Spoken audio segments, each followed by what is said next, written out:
Ang diwa ng Pasko ay higit pa sa mga dekorasyon, pagkain at regalo. Ito ay tungkol sa pagdiriwang ng kapanganakan ni Jesus, ang Mesyas, na nagdala ng pag-asa at kaligtasan sa sangkatauhan. Ang Pasko ay isang panahon ng pagmamahal, pag-asa at pagpapatawad.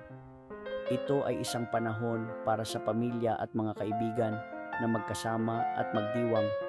Una, ang diwa ng Pasko ay makikita sa mga tradisyon at kaugalian na ating ginagawa tuwing Pasko.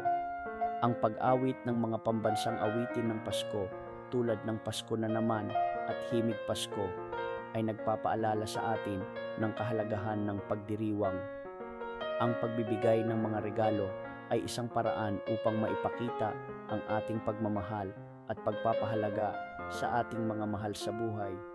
Ang pagdalo sa siyam na simbang gabi ay isang tradisyon na nagpapaalala sa atin ng kapanganakan ni Jesus at nagbibigay sa atin ng pagkakataong magnilay-nilay sa kahulugan ng Pasko. Pangalawa, ang diwa ng Pasko ay hindi lamang tungkol sa mga tradisyon at kaugalian. Ito ay tungkol sa pag-ibig, pag-asa at pagpapatawad. Ito ay tungkol sa pagiging mapagbigay at pagtulong sa mga nangangailangan. Ating tandaan.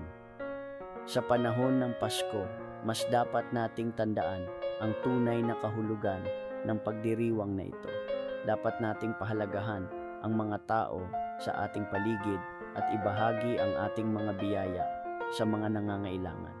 Maligayang Pasko po sa lahat at masaganang bagong taon.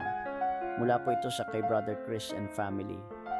Please doon sa ngayon lang nakapanood ng video, pakisubscribe po sa Brother Chris sa kanyang YouTube.